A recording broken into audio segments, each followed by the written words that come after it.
www.podcastdetroit.com for more information. We took a week off, we recharged our batteries, and we came back to watch wrestling in one of the lowest rated wrestling weeks in fucking WWE non-holiday, non-football competition history. Basically, we don't know why the fuck we came back, but we did come back for one thing specifically. This Dark Side of the Ring docu-series that they have going on Viceland. We highly suggest you check out. We're going to get into some of the Bruiser Brody talk and everything more with this Money in the Bank build-up, some AEW news, John fucking Moxley? What? We'll get into all this and more this week as we...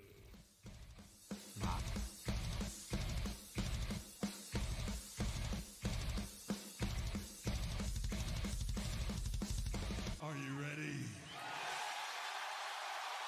No! I said, are you ready?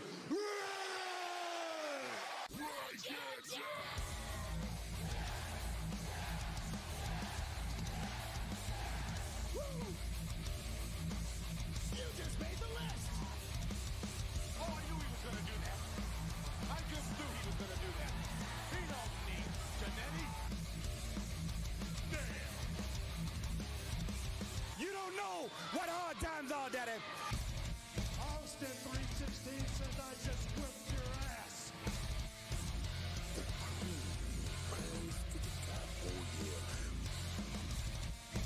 It's the man with the rock in cooking.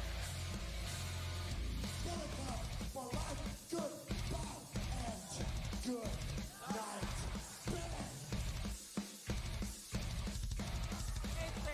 They got the answers. I change the questions. Oh, it's true. It's damn true.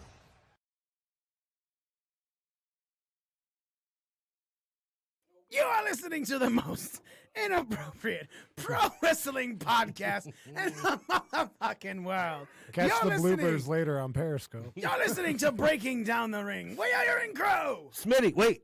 Nick. Sorry. Close. Close. The whole fucking Joe. Maybe I'm Z. I don't know. And me, your Ring Crew champion, Orlando Christopher. Oh, no, wrong, Mikey, the almighty one. Leave me alone, midget stripper. God damn it. I'm going to be really mad at the midget stripper leaving when I lose this title, because I know I'm going to lose it. But when I lose it, I can't say, your Ring Crew champion, the almighty one, Mikey. And then Nick's not going to go, boo. And I'm not going to be like, leave me alone, midget stripper, because the midget stripper, I think she's a good part of the show. A fat ass. And arms. And her fingers look like little sausages. Daddy, would you They're like so some sausage? wee. My God. L.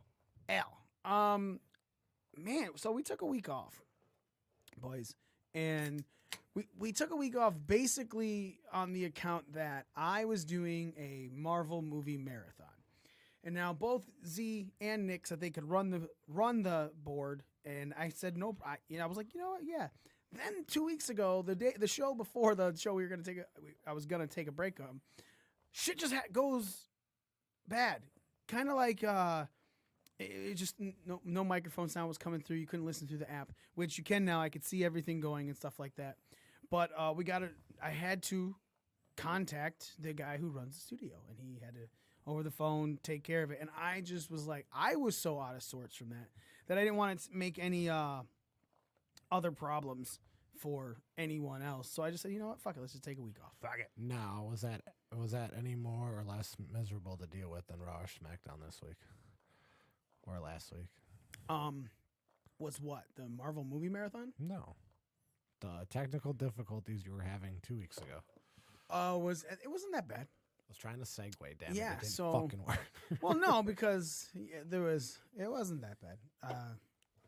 And yes, I'm saying it wasn't as bad as trying to watch Raw or SmackDown, which, look, man, Raw, the last 2 weeks has hit record low ratings for a non-holiday, non-Monday Night Football episode.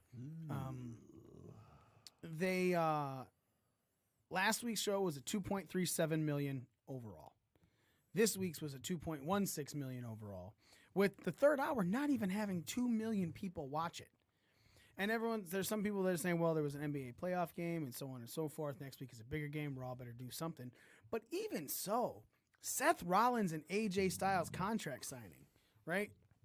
You got them both on. At least someone would tune in for that. No. Like the end.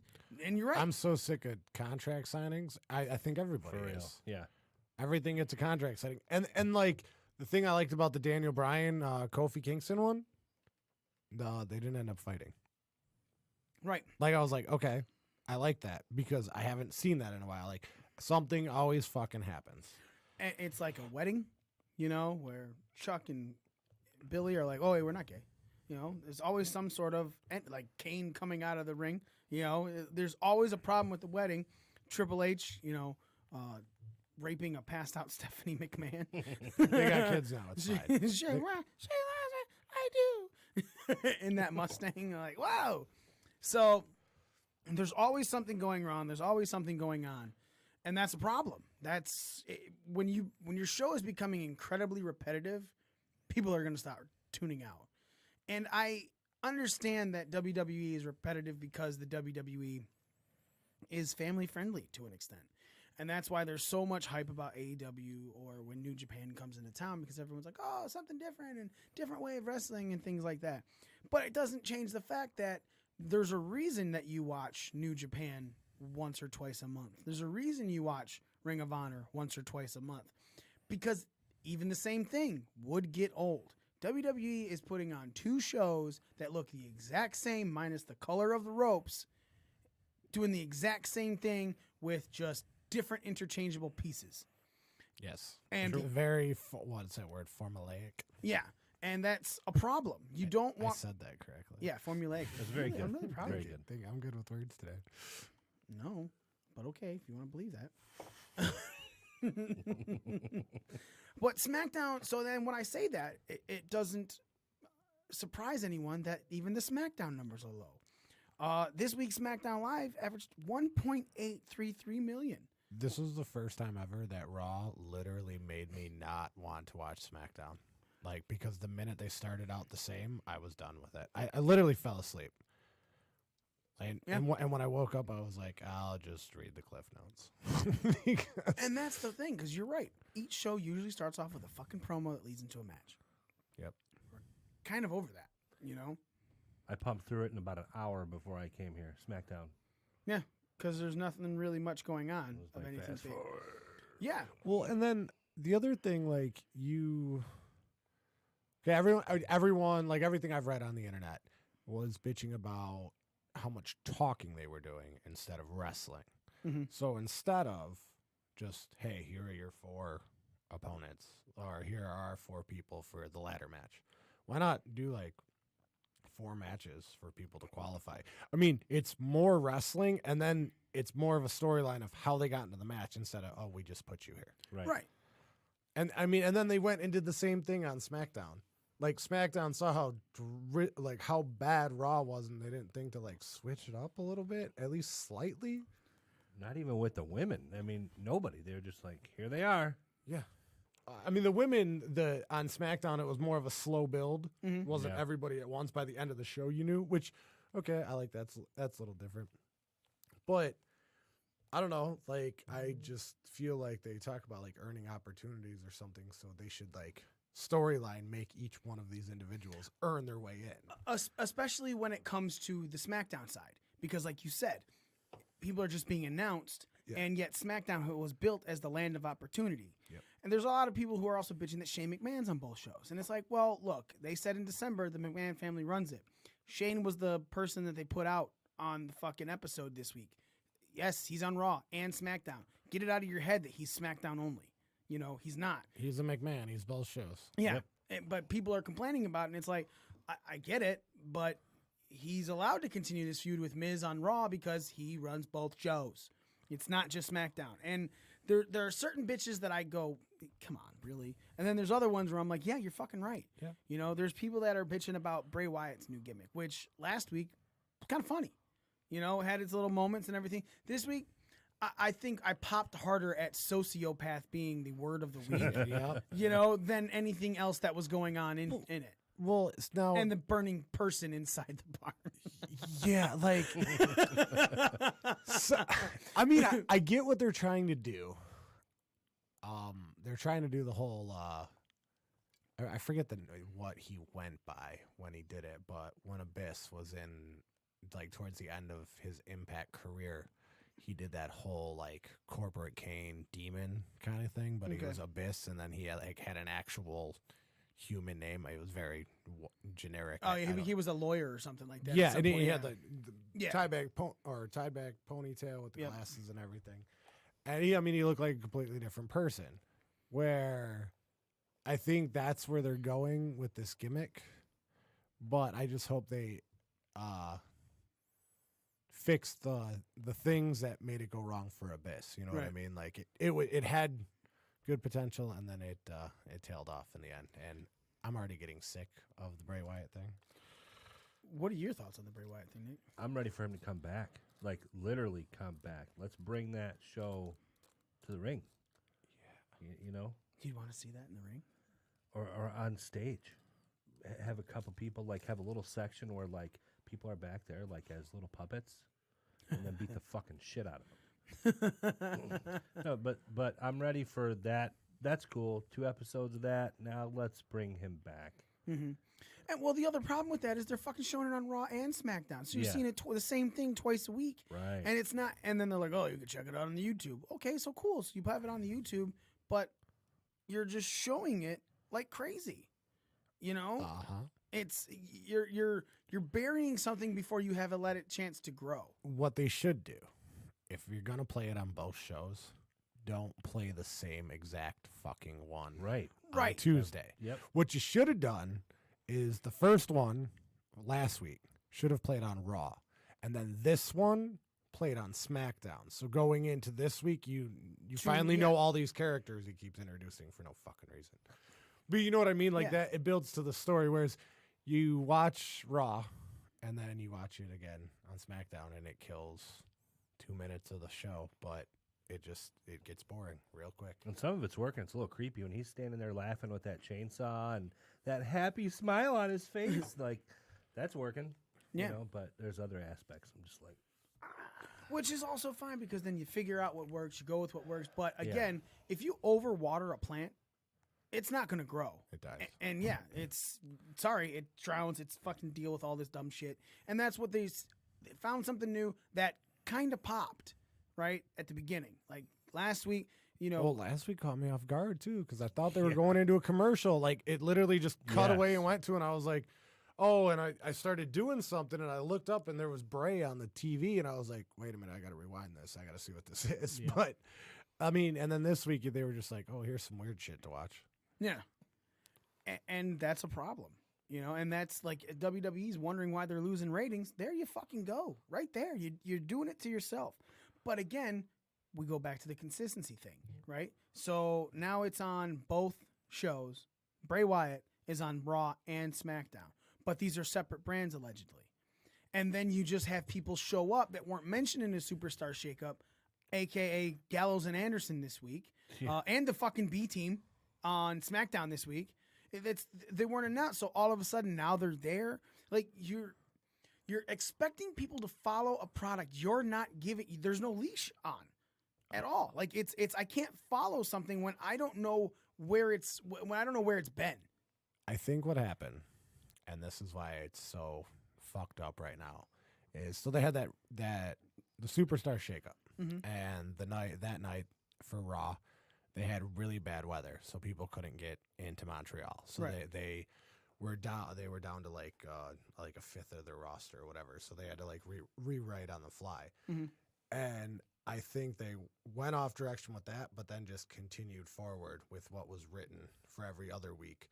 So guys like maybe the B Team weren't in Montreal to be like, oh, they're on Raw now, and then they're too dumb to be like, after the fact, be like, okay, these people are drafted here, these people are drafted there. Right. But, and that's the thing is they did do that.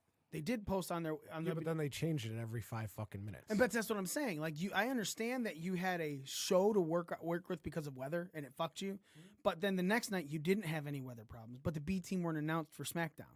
As a matter of fact, Aleister Black was announced as Raw, and then next week he was on fucking SmackDown.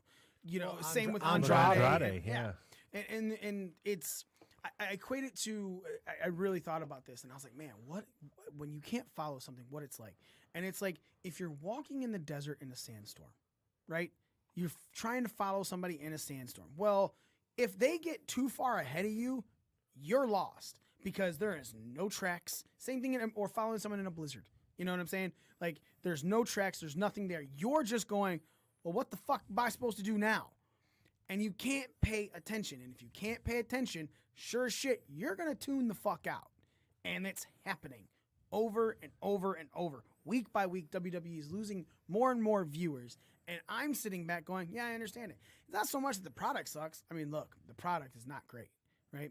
But it's been worse. The in-ring hasn't been that bad. It's just all the segments and shit. It's been worse. I think that the WWE product has been worse, but it had better viewers. Yeah, but with the shakeup and stuff, we get Chad Gable versus Cesaro in a one-on-one matchup. So, you know, like, that's the kind of stuff we got. So it's like, all right, cool, but then you spend the next 45 minutes talking, and I just lost all interest in watching whatever the fuck comes on next.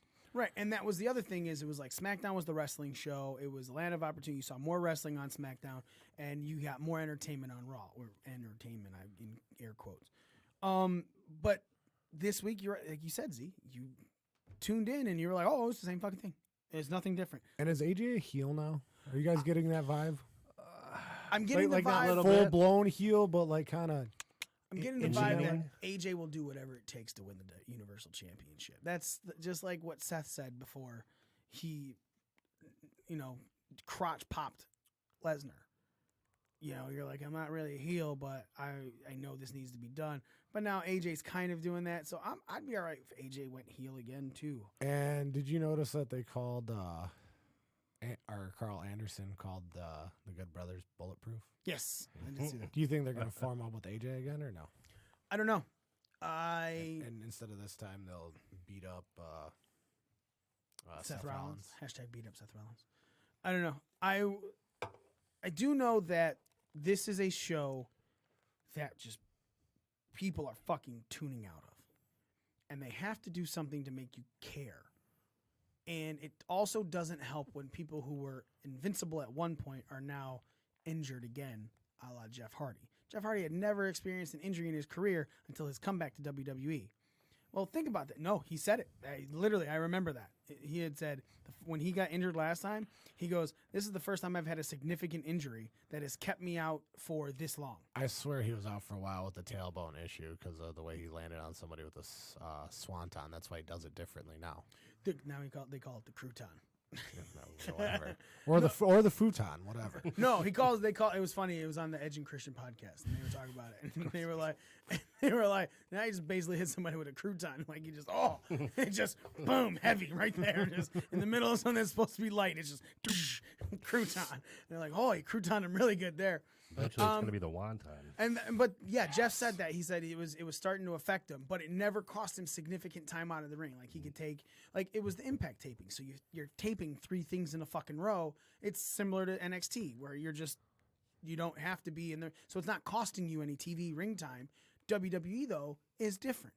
WWE is we want you on live shows. We want you going 3, and it comes back to that whole fucking John Oliver thing. Like, give a break, you know.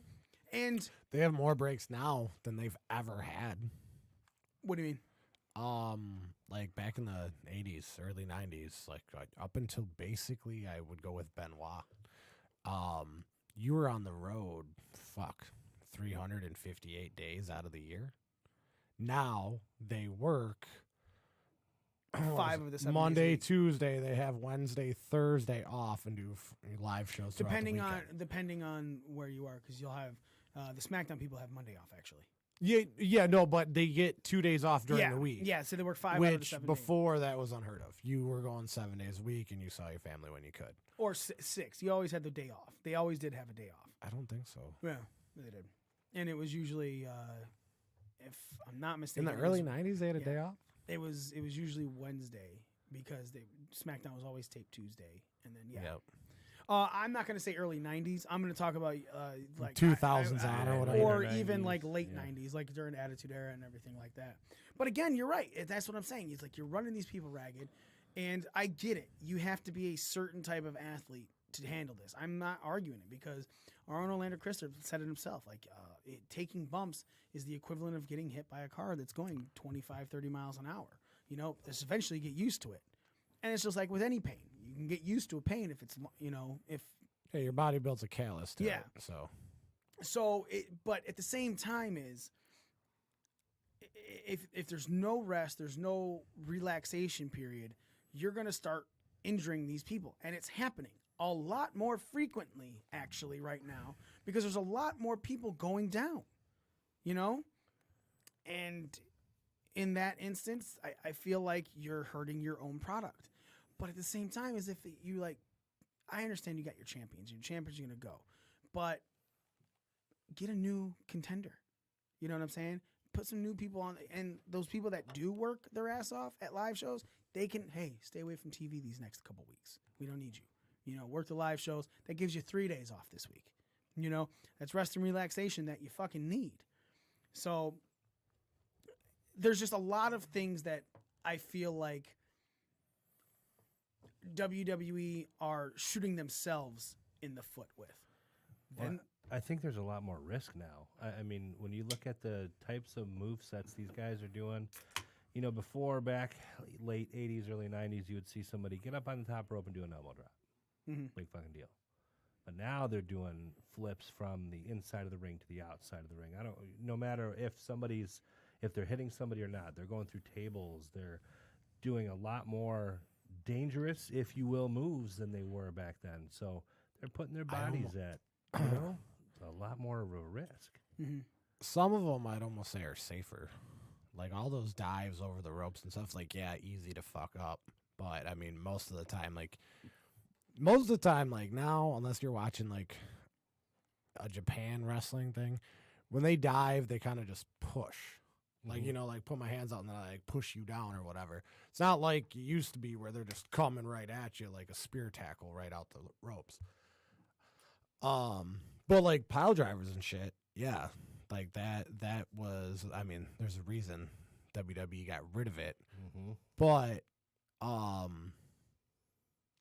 mean, I would say the product is much safer nowadays than it was back then because there's actually like rules and regulations, and that's why WWE waters down the style because it's probably safer to have that style and they'll get more longevity out of their talent. Well, yeah, because you're also not going full fucking blast. You know what I'm saying? There's not go, go, go, go, go, go, go. There's, breaks. Now, sometimes in matches, there's too many fucking breaks. We've had conversations where there's been that one Samoa Joe match where it's just headlocks, him and Roman. And everyone's like, Jesus fucking Christ. All right, I get it, but calm the fuck down. This is ridiculous. And then there's the New Japan style where I've constantly said that I don't think Kenny Omega is the best wrestler in the world because he has to do the same fucking move 14 times. Oh, my God. Yeah, I know. I fucking just killed the smart. Oh, my God. But that's why I think AJ is the best because we've had this discussion many a times before. You can go into WWE, work a WWE style, and still be really good. That's why I said Nakamura is overrated. Now, speaking of WWE styles, the WWE has this style of pushing Roman Reigns. And currently what they're doing with Roman is the exact same thing that got him all the boos. I don't understand why they refuse to make Roman Reigns look beatable. I understand that they're trying to push him as the hero for all these people who had cancer. That's fine. But just like in battling cancer, you know what I'm saying? There are some down points. Why couldn't Drew go over him at WrestleMania? Why couldn't the B team get a fluke win this week? No, because he beat leukemia, so he can't lose to hepatitis B.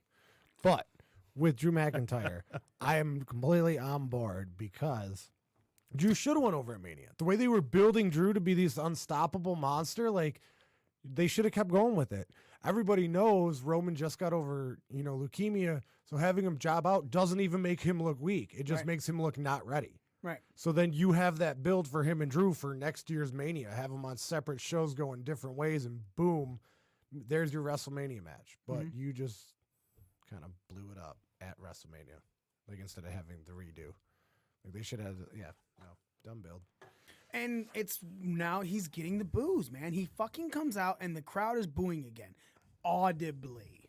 You like it's not like where there's a few here or there. No, it's much more cheer favored, but there's still 20% of that crowd going, "Fuck you." Yeah, because they're not dumb. This is exactly what he did that when they were reaching at straws to get him over.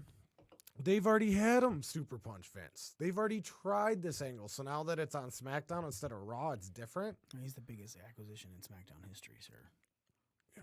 Biggest. No, Elias was. Roman interrupted. Yeah. Touche. Yeah, I'm just saying. Touch. Well, no, and then why not have him face Elias right now, and then have Elias go over him for like a fluke win? And that's the thing. He is facing Elias at Money in the Bank. Yeah, but why not have like a little warm up? You know what I mean? Like, why does he got to face the B team? Right. Well, I mean, you still have 2 more weeks of build before Money in the Bank, so it's very possible that he could. But and really, yeah, you could have had, they could have had him come out and interfere in the B team match and had the B team go over just because Roman was distracted. But that's the thing. He was out there. He was the special enforcer on the outside. Oh yeah, that's right. And he did interfere, and Roman still won. And again, it's what I'm saying is Roman. They're building Roman to be this fucking unbeatable force, and no one fucking cares. Nope. Do you think he's gonna go over? Fuck yeah, Elias? he's gonna go over Elias at Money in the Bank. No, he's not. You want to bet money on this one? I've been reading some stuff that Elias is looking good backstage right now. Elias just looks good. Traps. Yeah. all the traps. Some big ass traps. I think Elias will go over dirty. Shane McMahon will interfere, and Elias will go over dirty. Man, I would love that to happen because that's part of making If that Roman doesn't beatable. happen, again, this is the dumbest booking decision. Not, I won't say ever, but No, it's- ever. No, not ever. No, it's ever. You literally are trying to get this dude cheered, and cancer got him over finally. And what you're doing when he comes back from it is the exact same thing that was working against you. It's and they had the whole. I mean, use the cancer as an angle if it wasn't already. Like you already made his fucking gear the fucking cancer thing. cancer ribbon. So why not be like? Why not have like a slow build? Like, Roman, he's been fighting leukemia. He's weakened down. He's got to build it back up, and have like this progression of Right. like, hey, I had cancer, and then build him back up to be Super Cena. I mean Roman Reigns. Have him chasing something. Like he can't get that win on Drew, so he just continues to chase it. Or anything. It's They Roman- got they. I'm sorry, I mean to cut you No, off. it's But they got everybody to cheer for him because he's got cancer. Okay, that means they're just gonna fucking cheer for him forever now. We got him. They're sold. Finally. So no matter what we do, they're still gonna cheer Roman Reigns just because he had fucking cancer. Wrong. No, yeah. Fucking wrong. Sorry. No, you're But they were still cheering. Like he was getting his ass handed to him by Drew, and people were cheering him. Then he goes over Drew, and people are like, "Yeah, fuck you." And it's not even the "fuck you" Roman, because he's not the one that makes that call. He's not out there like, "Oh, hey, I want to go." You know what I mean? Or at least Yeah. I don't think he is. This is the way it was written, and he's just doing his job. So, but I mean, still, I wish Smitty was here why? because I would love to hear his opinion on this. The opinion is the same as ours. I know. And Fuck Roman. yeah, Roman's stupid. Fucking Roman. I can't fathom. And the reason that is why I say it's the dumbest booking decision, because it's the same thing, right? Like look, we're gonna do this booking decision, and it turns out to be fucking horrible, Katie Vick. And incredibly Viagra stupid. on a pole. Again, stupid, but Judy Bagwell on a fork. Russo kept doing. But this is something that you're pushing. Jericho in in the a shark cage. Jericho made that shark cage work. Sucker. Okay? Let it be known. James Ellsworth winning the Money in the Bank match. It was Carmelsworth. Okay. Idiot.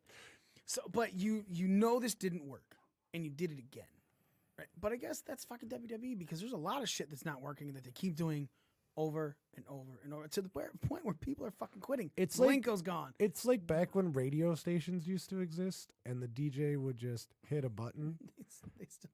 I know. I know. But everything's like podcast now. Thanks for listening. Yeah. But I'm just saying, like, they put on that top 40 playlist and then they check out for the next 3 hours and you just hear the same, 12 songs over. And they and show over. back up going, hey, look it up. Yeah. That was Taylor Swift. Again. You belong to me. It's like that every Chris Rock movie. If you notice, he picks one song and that's all that's playing throughout the whole movie. So Yes. in the one he's like, yeah, it's like Brian McKnight, and then on the TV here's Brian McKnight and all that shit. Like, that's what it reminds me of. Brian McKnight. I'm gonna segue real quick. Has anyone seen the Sonic the Hedgehog trailer? Yes. Okay, I'm not gonna shit talk the trailer, but only thing I'm gonna ask is, was anyone else really confused when Gangsta's Paradise came on? Yes. Because that's like just was like I didn't get So- it. I get that, but it was like, why is Gangsta's Paradise? part of this I was song? at school and I clicked on it, and when I clicked on it, like, my volume doesn't automatically play. And I walked outside, so I had already watched like half the trailer on mute, and then I hit unmute, and that's what was playing. And I was like, "This can't be the right music for this. Like, somebody dubbed this, right?" I mean, that's just convenient, like WWE's bad booking decision. Like, this is gonna work. No, Yeah, why does this work? But if I would be more an app to make it, to give it an excuse that it'll work if they would just play Gangster's Paradise in the background, and then I can at least jam while I'm watching this awful thing they put on television. Run into a gangster's paradise. It's fucking stupid. Okay. I came across some girl one day and I wiped it off. No. Ooh. She's welcome. I had a towel ready. I posted the video inside of our chat. No thanks, I'm good. I cleaned up before I came here. Jim Ross on Busted Open Radio talking about him going to AEW and why he signed and what he does. And AEW said that JR is not going to be just a commentator. And I'm like, okay, cool, that's fine. JR is not just a commentator. But then JR started talking about what he will be doing. And he's like a senior advisor, which... Is he an executive VP? No, he said they offered it, and he said no. Of talent relations along the road. He said that the way he's going to help and work with things and help try to slow some of these matches down, similar to what we saw in WWE, he goes, but the way they did it when JR was running it. And then Bubba said, dude, the way you ran it was perfect. There was no bullshit. You run it, everything's fine, goes forward and everything like that. And JR is like, well, that's what needs to happen now. Like, some of these guys are just working too hard. Like, give it a moment to breathe. Like, you can't have just excite. Now, granted, in Japan, different story. Because in Japan, they're going to sit on their fucking ass the entire match. This is what they do. Even on the indies, I mean, the reason you get the go, because even on the indies, like, all right, you guys got 10 minutes. So everyone tries to get all their shit in 10 minutes, so it's just a fast-paced match in general. Mm-hmm. And then it burns out your Yeah, crowd. and they don't have a weekly TV show to, like, build up, so you can't just break down this match into 5 separate matches. You have to do all the shit in one match, and then a couple months down the road do the same thing again. Right. So JR's talking about helping talent with the, not so much the longevity in the ring, because obviously that's the WWE way. That's the reason why it's not as fucking off the wall in WWE as it is anywhere else.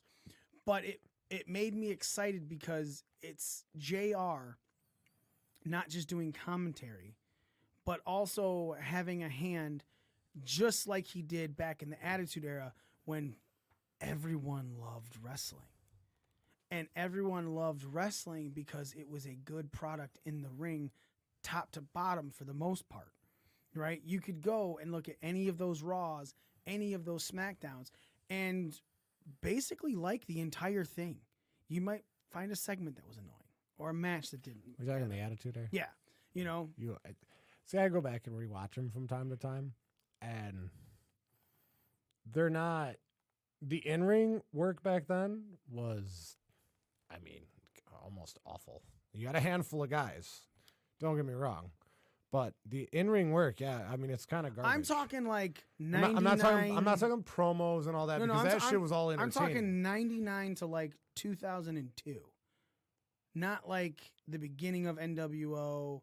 Like when the Hardy Boys, Edge and Christian and everyone were and the Dudleys were opening up WrestleMania. Okay. That's what I'm talking about. Like you literally. So like end of Attitude Era, start of Ruthless Aggression Era. Ruthless Aggression Era was more 2005, 2006. You know what I'm saying? Like Cena came out in 2002. I have Ruthless. That's the start of it. Before that, was it 2002? Jesus Christ. But it was. Yeah, I'm not talking anything up to then. Like I'm talking right. You're right. Before Kurt left. So you had Bret, So you had Bret Hart, you had Owen Hart, you had Baldy. Okay, okay. The end of the '90s, I'd even go as early as '98. You know, all the way 4 years. You were watching wrestling at its highest ratings, at its highest peak, and it was damn good, top to bottom. Everyone had a story that was built and they worked their in-ring style, and it was really good. Obviously, you're gonna find problems no matter where you go, but JR was running it then. And JR said he was trying, and Bubba was on board with him saying the way you did it is the way it's probably going to be done here. And JR was like, yeah, you're right. This is the first time because remember, we talked about all this. I'm the one who has shat on AEW. I'm the one who has been the voice of reason where I'm like, I don't fucking know if this is going to be anything more than a same fucking thing you get in New Japan and Ring of Honor. What's going to be fucking different? Because it's the same guys that were in New Japan and Ring of Honor doing the same things. But this time, I love the idea of the fact that JR is involved. Did you really think he was just going to be a commentator? No, not just a commentator, but at the same time, I didn't think he was going to be as hands-on with this. Oh, yeah. He's got nothing else, man. I don't mean that in a bad, disrespectful way. He said that. But he's got wrestling is his one true love. This is what he does. Since his he wants to, keep himself occupied. Yeah, he wants to be on the road. He wants to be with the boys, and he gets to help build this company from the ground up. It's a perfect thing for him. And Double or Nothing is coming up in 3 weeks, if I'm not mistaken. Yeah, May 25th. Yeah, it's right. Yeah. It's right after that. Cash in the Stash pay-per-view. Cash in the Stash. Here's the card that they have updated, and some of it doesn't do shit for me. I love my brother. That was a great promo, by the way. The AAA World Tag Team title match, Pentagon Jr. and Ray Phoenix versus Young Bucks, who have the AAA Tag Team titles. Cody versus Dustin Rhodes. Chris Jericho versus Kenny Omega. Pac versus Adam Page. Dr. Britt Baker versus Kylie Ray versus Nyla Rose. The Team All Elite Wrestling versus Team Oriental Entertainment Wrestling. It just sounds so bad to fucking say. Team Oriental Entertainment. Yeah, like it's like wow, that's all right. SoCal and SCU. It's a multiple business. They do a lot of different things. Right. Hopefully they go on last and they give us a happy ending. What's up? And then SEMA and his partners to be announced. And then there's the pre-show Over the Budget Battle Royal. Chuck Taylor, Trent Beretta, Joey Janela, MJF, Brian Pillman Jr., Glacier,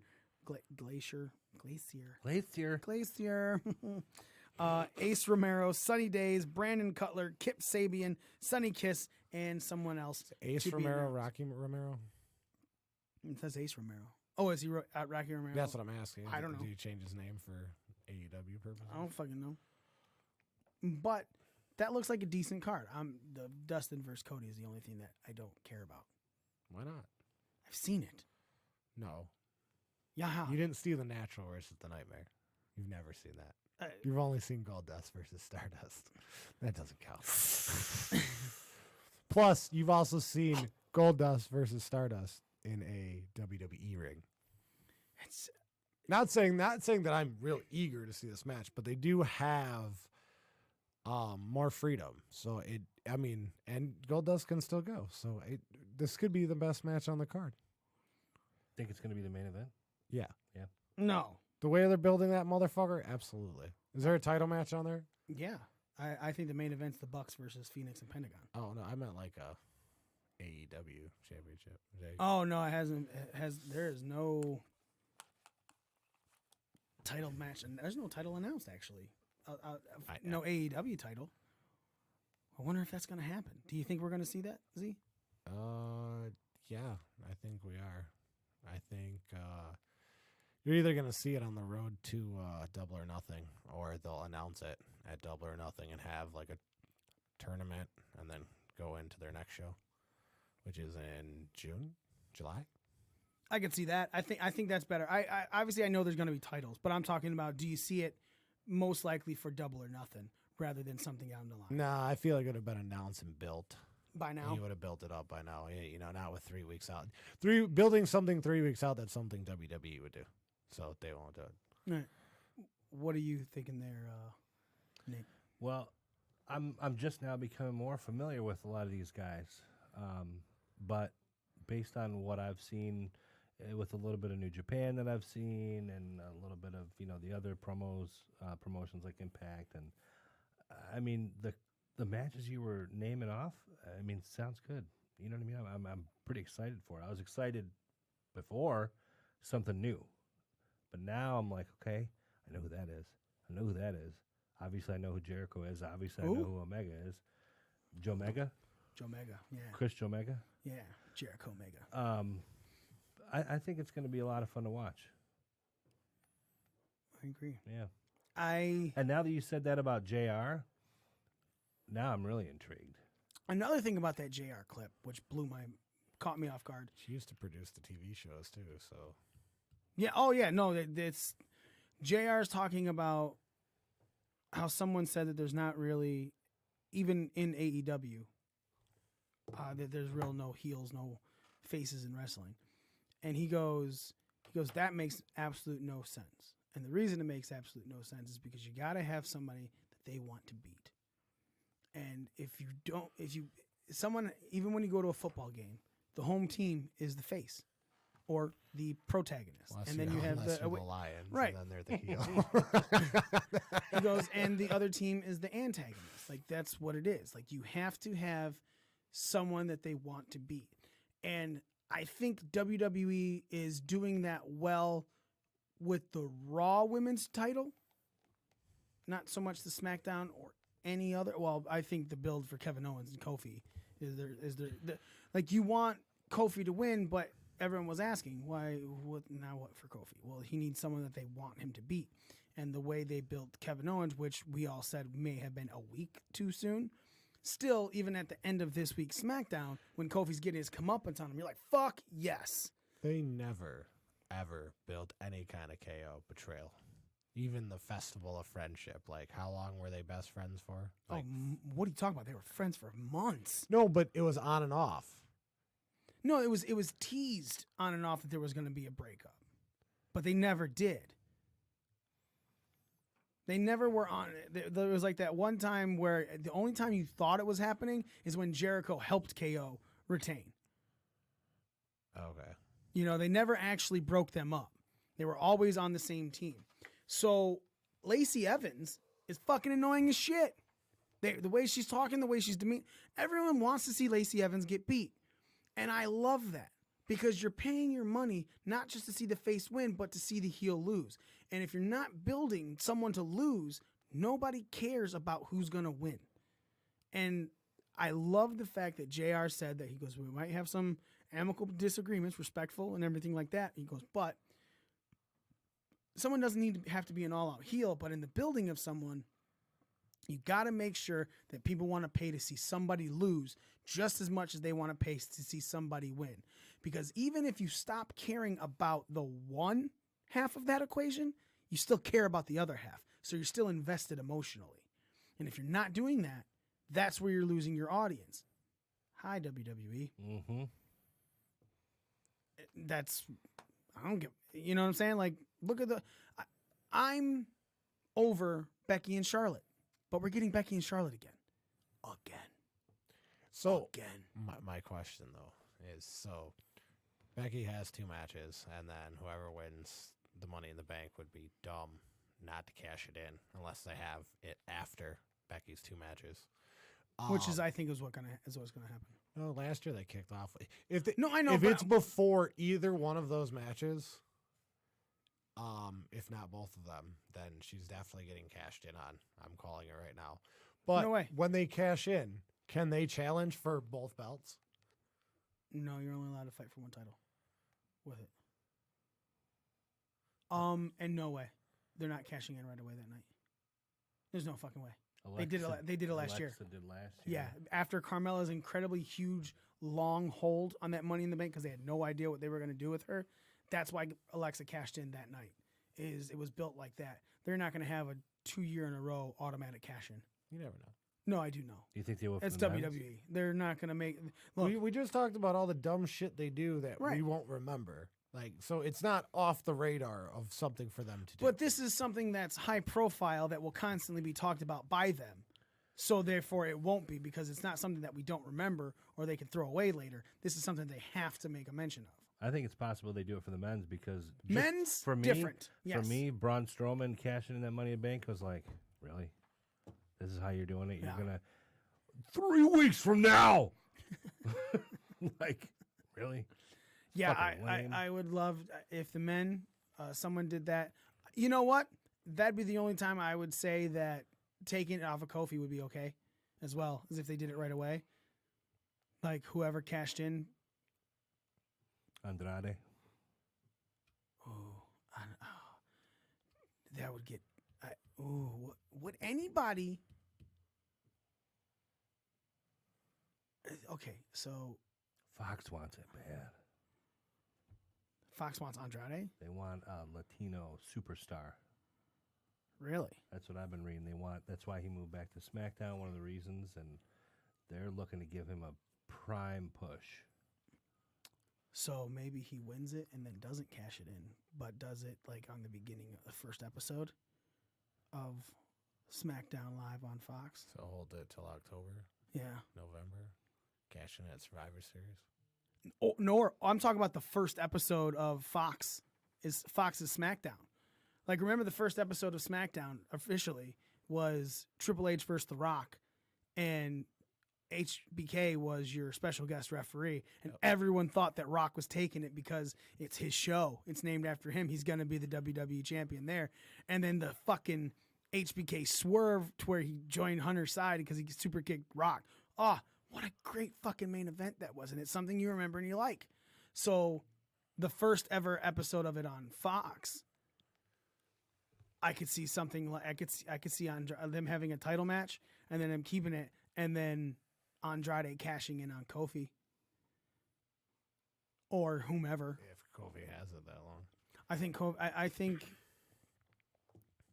I think Andrade, man, And where the fuck has Daniel Bryan been? he's injured, Oh. but they're not disclosing what the injury is. That's right.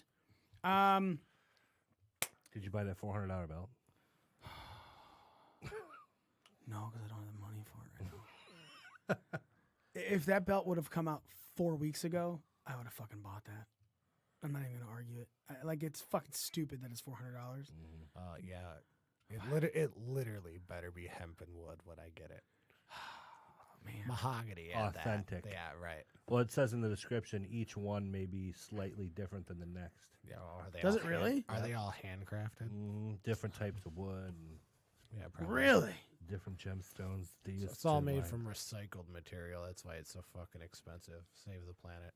I'm looking at it right now. So it's the new Daniel Bryan has brought a new age of environmental consciousness to WWE. During his championship reign, Daniel Bryan changed the climate of WWE by disposing of the WWE Championship for a more eco-friendly version. Truly a piece of fine craftsmanship. Each wood piece is a warm mid-tone, creating continuity throughout. Continuity in WWE, everybody! Found it! Due to the natural wood element of this product, the color will vary slightly, which makes each title unique. Own your It's like they're talking about penises. right. Own your own. Each one's like a snowflake. Own your very own Eco WWE Championship replica title and join the Eco movement. Side note: this belt costs you $399.99. And it would be different if, like, you know, 10% of your contribution goes to like save the rainforest or some shit. Or you know what? Let's send it to the WWF, the World Wildlife. So here's crazy. So obviously you got the product details for everything. This one says, due to the natural wood element of this product, the color will vary slightly, which makes each unique. Plate material, red oak wood. Strap material, burlap, 100% jute with felt on the back. Oh my god. Includes cloth carrying base with the Daniel Bryan logo. I literally walked around Joanne Fabrics earlier this week, and I could have bought all of that and made us each one. Burlap. It does not. Stones made of decorative resin. I got some decorative resin for you. Oh my god! Scraping some up right now. It'll get you high too when you can't afford weed because you bought a fucking $400 belt. Jeez, luckily it's not as expensive as the WWE or the Universal Championship. Those are $430. This is only $400. Oh, that makes sense. Yeah. Where's the plastic version? I don't need real wood. Just come out with the plastic version. I'll be happy. Commemorative titles, not there. I don't need real wood. Why would it be plastic? Yeah, it would be all plastic. Everything about it would be. What would you make the fucking strap out of? If you're doing title plates, if the title plates are plastic, and obviously it's 100% cotton. Hello, burlap. Still Because do it's bro- cheap. Yeah, it's fucking burlap. $400. I'll cut some off the bottom of a Arborvitae the next time I'm at fucking Home Depot. And we'll just get it for free. Did you see these people who someone bought one of these? They were for sale at WrestleMania, but they were the TV title ones. So TV title. So it's called not the Elite Series that they have here. Yeah, which is like $2,000. Yeah, $2,000. I just clicked it up right now. What is so much different between that one and the replica one? So wait, the Daniel Bryan Elite Series is $2,000? No. They had one at WrestleMania and someone fucking bought it. Oh my god. I was going on YouTube videos. Yeah, but the Universal and the regular WWE Championship are $2,000 too. Yes. But what is the difference between the Elite and like if I buy the replica one with the metal plates and everything, right? Mm-hmm. It's $430. So I'm clicking on it right now. So product details for the $430 one. Plate material is a zinc alloy. Resin. Plate material for the $2,000 one, a zinc alloy. Okay. Sweet. check. Okay. Strap material, $430 one, polyurethane. Oh, can you just know? Hey Nick, how much you want to bet the other one's polyurethane? Strap material for the $2,000 one, top grain leather. Oh. Okay, so really that cost me $1,500. Strap dimensions, 50.39 inches by 11.02 inches by 0.02 inches. So I think that's the last one's the thickness, correct? Yep. Okay. Here we go. Strap dimensions, 50.39. So it's Inches? shorter. Nope, same. No, you said 59 inches. 50.39. Both of them. Oh, okay. Sorry, I heard 50. By 11.02, same. By 0.02. Okay, so the dimensions are the exact fucking same. So right now, all I'm getting is a piece of leather for $1,500. Right. Okay. Are there actual jewels? Are they like rhinestones? Oh wait, no, wait. Fucker better be encrusted in fucking diamonds for $2,000. Okay, here's the real difference. Okay, wait. So largest waist size for the $430 one, 46 inches. Sweet. Largest waist size for the $2,000 one, 60 inches. 46 inches. Oh, so they're the same. Yeah. The weight of the $430 one, 5.62 pounds. The weight of the $2,000 one, 4 something. 6 pounds. Yeah. Oh, man. There it is. That leather. Cost of leather went up by the pound. Snap fasteners on the $430 one, and on the $2,000 one, snap fasteners. But are they made out of brass on the the $2,000 one? $430 one includes cloth carrying bag with WWE logo. $2,000 better one. $2,000 come one? with a carrying bag. Includes velvet bag with I want WWE. I want a warranty with this. Oh, I get a velvet bag and a leather strap. Yeah. The $430 one has customizable side plates. So does the $2,000 one. Plate length and width. Main plate 10.16 inches by 10.16 inches. Same on the $2,000 one. 5.94 by 5.51 inches on the side plate for the 430. 5.94 by 5.51. It's the same size. Main plate and the side plate are both the exact same thickness. As real as it gets. Our Elite Series title belts feature hand-placed cubic zirconia and have the exact dimensions of the ones that the WWE superstars carry. Handcrafted with meticulous detail and weighing over 6 pounds, these titles are made for the true WWE superfan. And that's for the $2,000 one? That's a $2,000 one. Holy What shit. the other one doesn't have hand-picked gems? Yeah, no. Now, there is one that was the TV Elite Series that they were selling at WrestleMania, and that's a $5,000 belt. Oh my God. But everything about that title belt is different than the $430 ones. Like someone was doing a YouTube video. It's like the plates are 3 times as thick. The leather, it's a much higher quality leather that it has. But it was, and they said it weighed like 15 pounds. They're like, this fucking belt is heavy as shit. So whatever they did for the TV Elite Series. Because it's worth its weight in gold.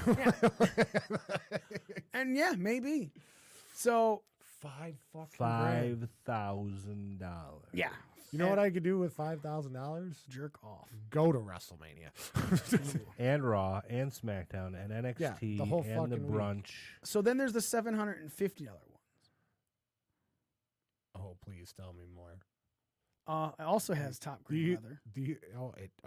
So we're moving to leather belts here. It's a red velvet cloth carrying bag. But that's fucking it, man. I don't understand. Doesn't have hand. Yeah, it doesn't hand-picked have hand gems. stuff, yeah. It doesn't have rubies or anything. Yeah. I love it. This replica deluxe championship title belt features the same perfect craftsmanship as other replica titles, but with top grain leather. True collectors of the WWE universe will be amazed by this soft feel and features of authentic top grain leather. So for $430, I get a replica title belt. For $750, I can upgrade to a leather strap, and for $2,000, I can get a leather strap and some hand-picked fucking gems that somebody probably found on a beach. I really don't understand. Or glass. Handmade glass. Do they offer financing? Since I'm buying this car. Stop it. If you buy it through PayPal credit, you get financing. You got 6 months to pay it off that way. It's just stupid. Yeah. Hey, and how, hold on. Why do I have to pay $400 for the Daniel Bryan belt when I probably can't change the plates on it? True. Ooh. Would I get a wood burner and burn a new fucking logo into it? Or do I just get a different 2x4 and that's what I just add into the satchel? Satchel.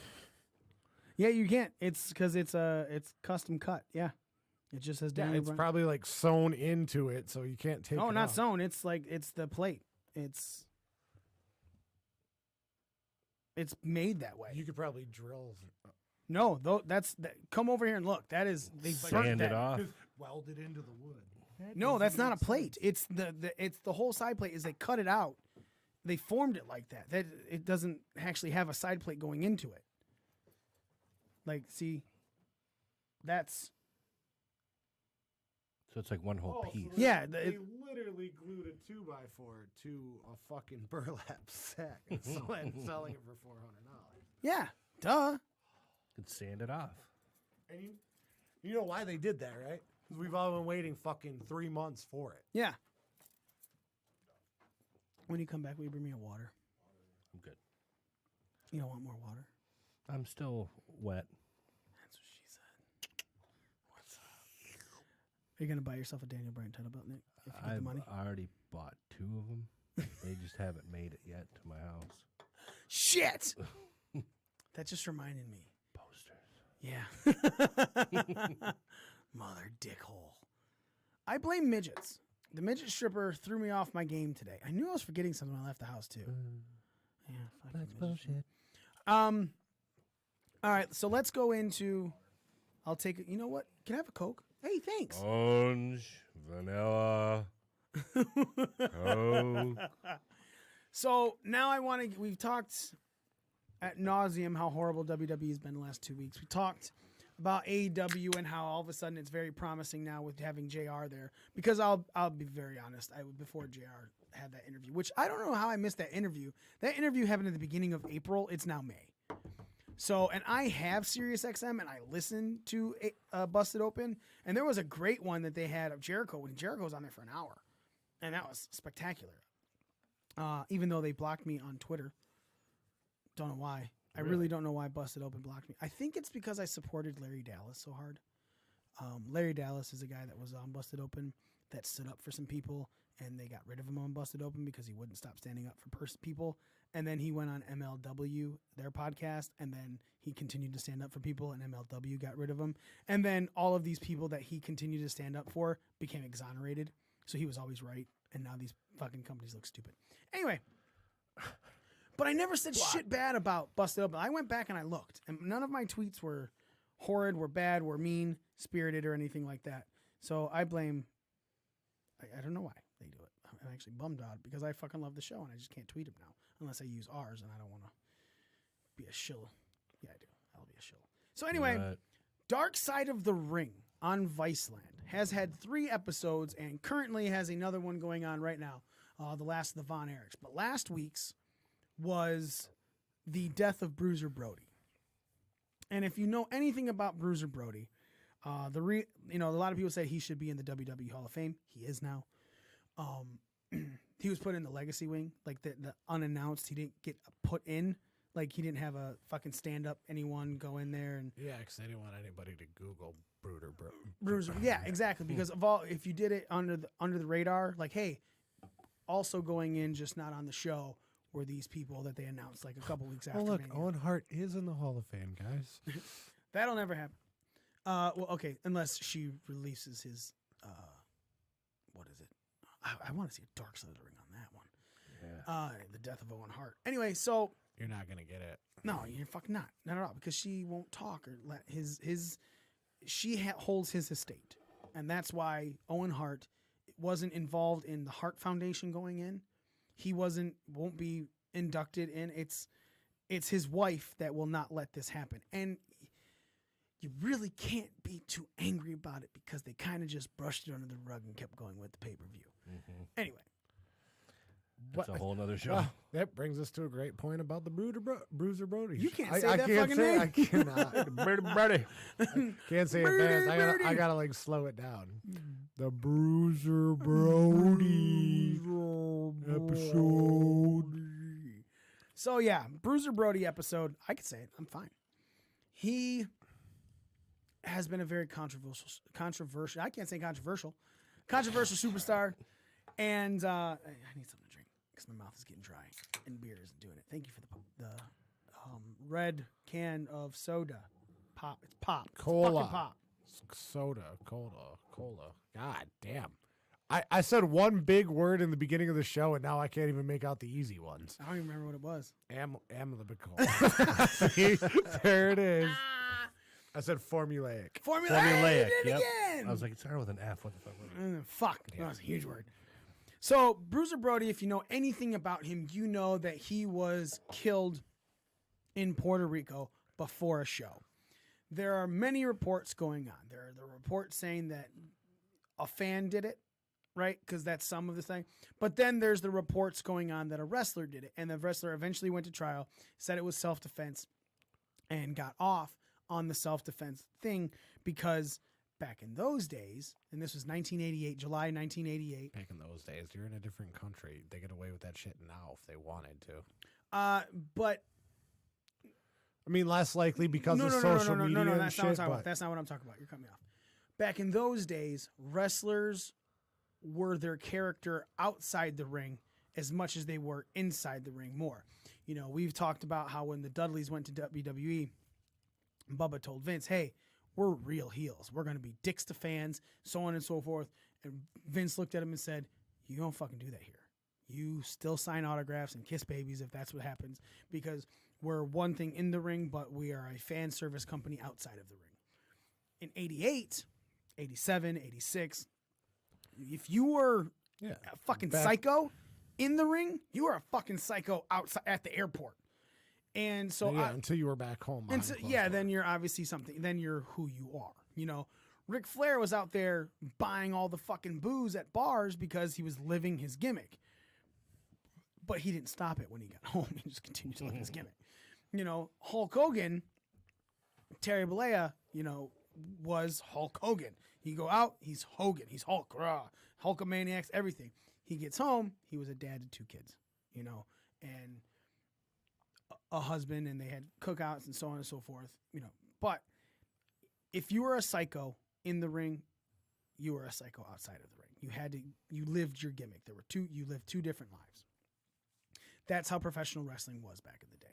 So when all this was going down, so Bruiser Brody goes in there and it's Invader 1 he has a problem with because he beat the shit out of him in a match, and that Invader 1 was supposed to be looking good going over. And after the match, why can't I find Special Delivery Jones, SD Jones, took Invader 1 to the hospital, and he had said, one day I'm going to kill that guy. Tony Atlas, Dirty Dutch Mantel, and Abdullah the Butcher were the 3 main interviewed people for this. This happened in a territory that was run by Gorilla Monsoon and Carlos Colon, Carlitos' dad. A third minority partner, right? A couple, like even Abdullah at one point said he had like a 5% stake or something. Like, yeah. But the main 2 people were Monsoon and Carlos Colon. The Collins? Yeah. Yeah. Epico and Primo. That's why they're not on TV right now, because they murdered their dad. They couldn't argue that. So, Tony Atlas gives a side of the story that's really never heard before. Highly corroborated by Dutch Mantel, who is Zeb Coulter. If you guys remember when Jack Swagger and Cesaro were doing their We Are the People, Zeb Coulter is Dutch Mantel. Yeah. Same huge mustache and everything like that. Great mind in the wrestling business. I think he went by Dutch Mantel too when he managed the Jacob or the Harris brothers. God, they had the big fucking crazy hair and they were tall as fuck. They ended up being DOA. Okay, you're right. Yep, because you're right. His first run inside WWE and everything like that. Yeah, big cowboy looking like Yosemite Sam is how they had him come out. Exactly. Pam, pam, pam, goddamn varmints. Kill me a fucking rabbit, rascally rabbit. So yeah, Abdullah the Butcher was the one who had a different story. That said he wasn't in there, he didn't see it, and he was in a different dressing room altogether. Right, and he heard that he had died, and he was like, how he thought it was a rib until the doctors came in and said, or that he was stabbed, and he thought it was a rib, and they were fucking with him until the doctor came in. He goes, well, the doctor wouldn't lie to me.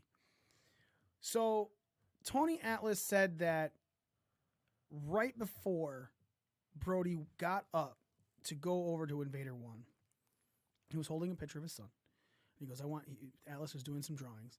And he was like, man, I want you to do one of those for me. You know, will you do one of my son? And he was holding the photo. And then he went to go talk to Invader 1 in the shower, different part of the locker room. I don't know. And this whole thing is being narrated by Mick Foley. And Foley said, and just like now, it's not uncommon that you go and discuss your match in private, get it all together and things like that. It's not weird that he was asked to go where he was asked to go. That's why Bruiser went. And then Tony Atlas said all of a sudden he heard, oh, and he looked up and he thought that there was a fight going on. And then he saw a knife come up full of blood and he jumped up, grabbed Brody, and the knife came down and cut Brody's ponytail. Atlas stayed with Bruiser Brody after everyone tackled Invader 1, and then Atlas even went to the hospital with Bruiser Brody, getting really upset at the doctors and everything like that. But when he came back, the entire locker room had told the Puerto Rican police that a fan attacked Bruiser Brody before he came in. And it was Tony Atlas that said, no. Fuck that. It was that fucker right there who is putting his gear on, putting his gear away like he just had the best fucking match of the night. And he fucking stabbed him, and he did it. And they were like, well, you're someone different. You're going to be someone that we're going to be calling for court. Well, then Tony Atlas was in somewhere. It was like somewhere else. And then they did a trial for Invader 1, and they let him off on self-defense because you lived your gimmick. And everyone thought Bruiser Brody was just crazy, and so on and so forth. They said even like the people down in Puerto Rico were even on another level with that belief. Oh yeah. With, you know, wrestlers and it being real and, you know, all that. So it was on a whole other level down there. Then you hear Tony Atlas and Abdullah the Butcher talk about it, and they really used to beat the fuck out of each other. Like, I mean, it was probably safe in some sense, but like when they were clubbing you, Stiff they were shots. clubbing you. Yeah, and when they used a real fork and stuff like that. And he's like, I'd put it in his mouth and jam it in his eye. Now, Z, you said, like, I've heard of this story, and I've heard the myriad of, I can honestly say not once in my life did I ever go, man, I really want to check out this Bruiser Brody story. I've just been like, because I've heard the fan, I've heard another wrestler, and I heard that the wrestler got off because of self-defense. I've heard all of that. Never once did I really try and look into anything. Obviously, it also may not have come out till just now when Tony Atlas's story. That's okay. So that's not the first time that story has been told. It is the first time it's been said out loud by Tony Atlas. Yeah. Also Abdullah the Butcher. Like, they just don't talk about it. Like, it got over the. I mean, especially because looking back, 40 years ago. 88, yeah. It kind of got swept under the rug. But when I was a kid, Wow, 41 years ago, yeah. Holy shit. growing up, my neighbor's dad was real into wrestling, so he was like, "Oh, you kids like this, and check out this video, that video." So, growing up, I was aware of who he was, what he did, what he was as a character, and man, like, he put on some great fucking matches, just original like ECW type shit. Yeah. Like, you didn't see it anywhere else.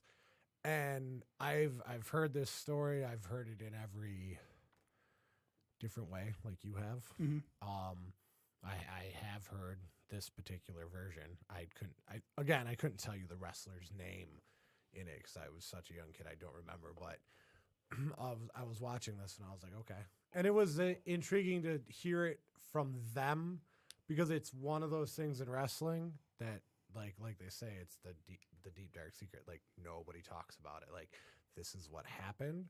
This is how it turned out. We're moving on. Like, he didn't even make it into the Hall of Fame, announced Hall of Fame, Right. because they don't want people to look up what happened, because then people have to start asking questions because it's 2019 and you can go back and charge people for murder. So, okay, so you've heard the story of him, Getting stabbed in the locker room. yeah, by, but it not being self-defense? yeah, by far. I've never heard that story Yeah, before. no, I 100%. Not like I said, since I was like 10 years old. It was everyone knew, it was one of those things, like, everyone knew, like, everyone that was in the locker room knew what happened, but they told a different story. Right. Like, that's how they got around it. I don't remember exactly how it was portrayed, like whether the guy had, like, say in the, like, government and stuff. Because I'm kind of a conspiracy theory. And after hearing this story again, it did raise one question to me, like, Atlas left him alone in the hospital. This guy has so much pull in where were they again? Puerto Rico. Yeah. So much pull in Puerto Rico that you have an eyewitness who points him out. He spends like a night in jail, gets bailed out, and then gets off on self-defense. So who's to say after Tony Atlas left, like some doctor or something, Right, very possible. wasn't in somebody's pocket and, I agree with that. just Well, especially with the fact that the dude that bailed this guy out of jail was, they just said, quote unquote, a businessman of some sort. So something doesn't add up right there. Well, I agree. He very much could have been pulling through, and then somebody did something more to him to finish it off. because when Tony left, he said, he's fine. I mean, granted, you never know with internal injuries, Right. But they said, yeah, he's stable. Especially in a fucking Puerto Rican Yeah, hospital. yeah, they didn't say he was fine. They said he was in stable condition. Yeah. And I agree wholeheartedly. I had never heard the cold-blooded murder thing. I had heard stabbed, self-defense, not straight up cold-blooded fucking murder. I never knew what it was over. I knew it was over. I knew it had something to do with Brody going over somebody else. I didn't know the depth of the story, like that this guy said, "Oh, I'm going to kill him one day," and then Right. Brody's about to be a minority share in the Brody Bruiser. See, I can say it now. I just can't say it the other way. Brody Bruiser? Brody Bruiser, I know him, because he tried to say Bruiser. But he was about to buy into the company, and he was going to change everything, and this guy didn't want it. Like, that's the first time I'm hearing this addition to the story that I already kind of knew.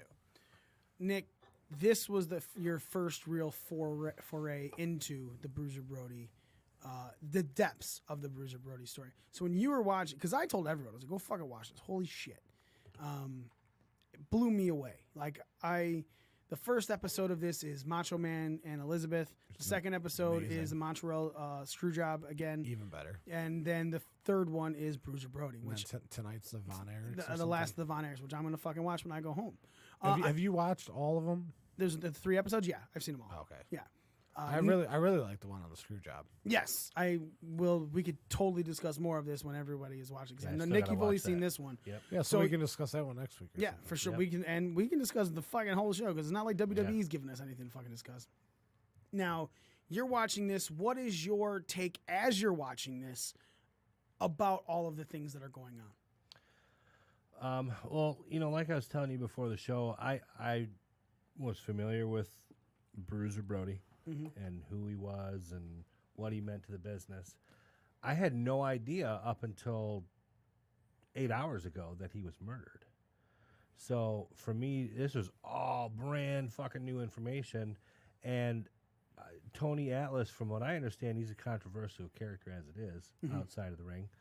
But I am totally, I'm believing his side of the story. Like, it just, it's very sad, and it's very, I mean, this guy was like a larger than life character on the level, could have been on the level of like an Andre the Giant type, not necessarily size wise, but for what he meant. He was up there. He You was know like what I mean? 6'7". But it Yeah, just 6'6", 6'7". it blew my mind to think that, okay, you get mad at this guy because he didn't put you over and whatever, and I'm gonna kill this guy, and then you go and do it in a locker room full of guys, and then after the fact, everybody just kind of turns their shoulder and goes on with the show, and great job and great match, and there's fucking blood on the floor, but it's no big deal, and Tony Atlas, it seemed like he tried to do everything he could except for literally save his life. And then he gets shit on in the end. They don't even call him to, hey, come make an appearance in this court case. Right, yeah, to totally just get the dude off. So it's it's fucked up, man. It is fucked up. I'm flabbergasted. Ooh, that's a big word. I a know, good one. and I can say it. I'm flabbergasted at how Abdullah the Butcher was still playing politics. Like to the point where they asked Tony Atlas, how'd you find out that he died? And he goes, Abdullah said it in a meeting. And then it cuts to them asking Abdullah about a meeting. He goes, I was never in a meeting. He goes, they may have been, but I wasn't. To I own the 5% of the company. You don't talk Liar. about You're a liar. And Tony's like, wow, I can't believe he said that. Because obviously they talked to Abdullah first and then with Tony. And then Tony's like, I can't believe he lied like that. Dutch Mantel was there. And then it cut to Dutch, who was talking about the meeting where they were having. And it's like, so you got two of the three guys, the three mainly interviewed guys, saying that there was this meeting that everyone had and had a conversation about it. And the one dude who had a stake in the company was saying no. And it just... But it's Abdullah the Butcher. He's really fucking old. Took a lot of fucking bumps. I wouldn't be surprised if he just like doesn't remember being in Straight the up meeting. like, I don't know. No, I mean you saw the same interview I did. He wasn't all there. When he was laughing at the end, I was like, that was "Why?" You got to remember. Yeah. You got to remember they actually electrocuted him in WCW. Right. So, okay. But at the same time, his answer to that was a definitive. It's not like he was like, nothing I can remember. He was like, no, it never happened. Never happened. Well, even Dutch Mantel was like, yeah, he might have been there. He might not have been there. When he was talking about Abdullah, he was like, he's like, yeah, I remember. We had a meeting or something, and he may have been there. He may not have been there. But that's completely different. Like, obviously, Tony Atlas was like, yeah, he was there. Dutch is like, man, maybe, I don't remember. But Abdullah wasn't even just like partial to, I may have been. He was like, no, fuck that. I wasn't there. So to me, it just came across as Abdullah was hiding something more. And it's possible he was, because he might, again, 5% ownership stake. Well, that was one of the original stories, was that Abdullah the Butcher killed him. Yes. Or put a hit out on him. Yes. Which, I mean, he was in a different dressing room, blah, blah, blah. He wasn't. I mean, I can see where all the conspiracy theories come from. But, I mean, they might not be too far off. So, Nick, after watching that one episode, are you sold on this docuseries? 100%. Are you excited to watch the other ones when you get a chance? Yep, I'm gonna sometime this week. I'll watch the other two. The other three now. I wish they would turn it into a full-blown series, and it doesn't have to be a 24-episode season.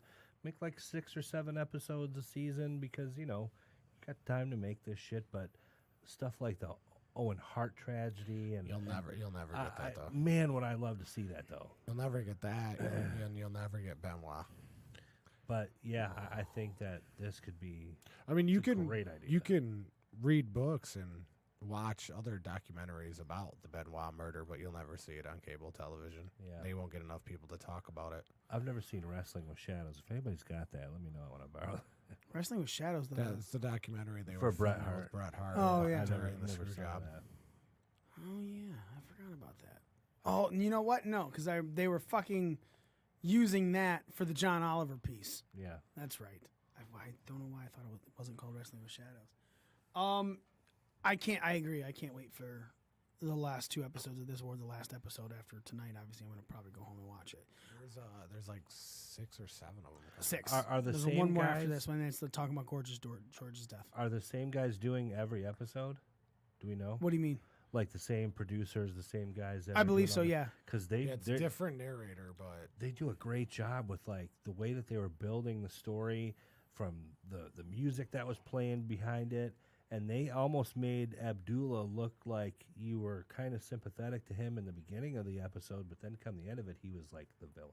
Yeah. It was a great show. Him laughing at the end was Creepy just as so fuck. fucking weird. Yeah, it threw me off. just wait till you watch the screw job one. Oh, I saw them all. Oh, you haven't seen it. Nope, Yeah. not yet. Cornette has some words for Russo at the very end. So good. So good. Fucking Which good. Which I'm starting to think that whole rivalry is a work. Because of that? Yeah. It's gotta be straight up. I don't want to spoil it for Nick. But yeah, it's fucking good. God, it was so good. That was We'll talk about it next week. Yeah, we will. That's it for us this week, guys. Oh, no. One more thing. I think we kind of touched on it, or it may have just been pre-show. John Moxley's back, everybody. The Mox. What does the Mox say? That was...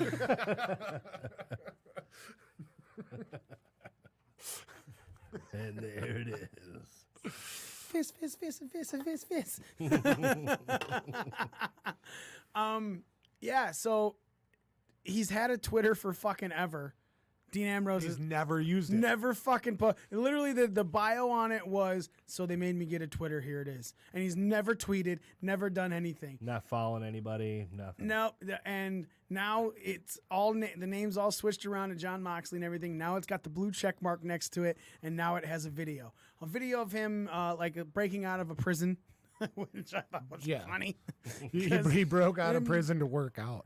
Yeah, What I took away from it. And then like to be who he was meant to be. That's what I took it as. He's like, fucking WWE is a goddamn prison. Now I can do and say what I want to say, be who I want to be.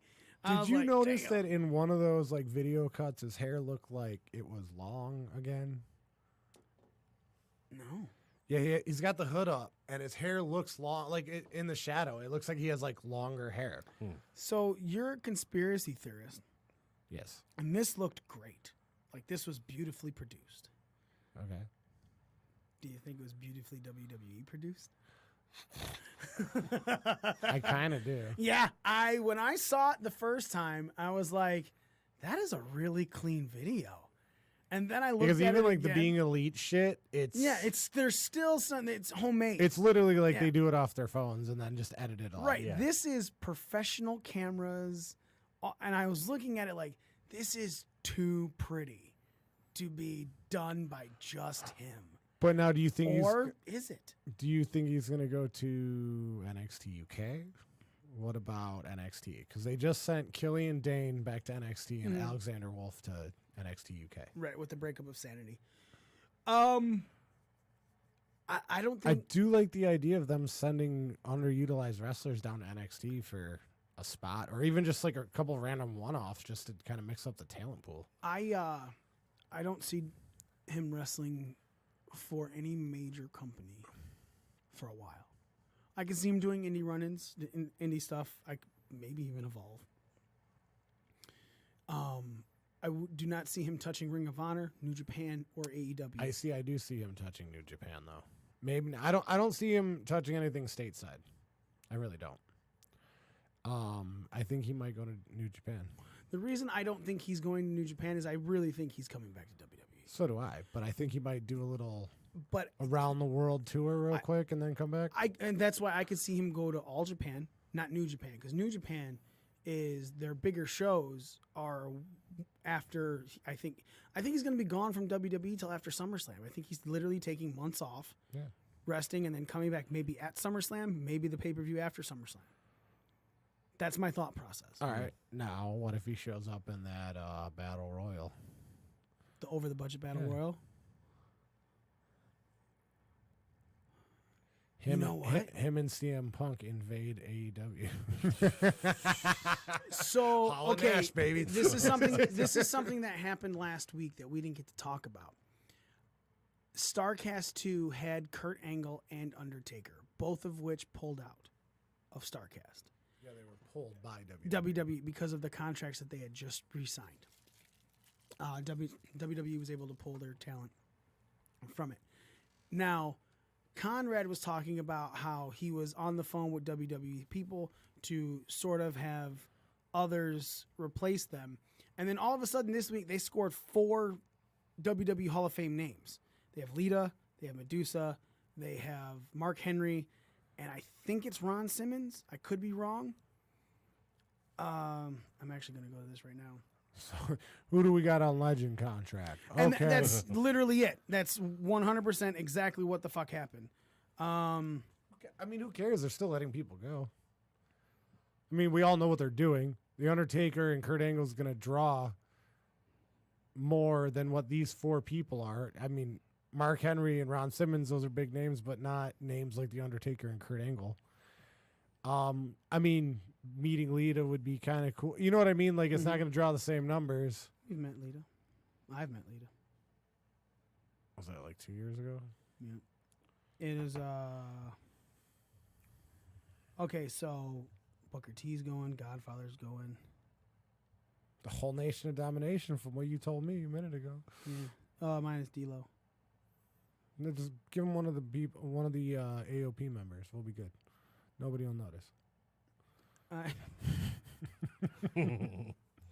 con. really fucking. Oh, here it is. Yeah. So it is Ron Simmons, Medusa, Lita, and Mark Henry. They're announced yesterday. For StarCast? For StarCast. Yeah, it's not even affiliated with What? AEW. It's not even affiliated with AEW. It's Right, but that was the Vince thought that. Now they also have Bret Hart, Sting, and Ricky Steamboat meet and greets that they announced. Taz is going to be there. Booker T, Godfather. Yeah. Jungle Boy. Yeah, anyway. So, obviously, it looks like WWE's throwing some of their... There's a roast of Ric Flair? When? Wait, didn't they already do that?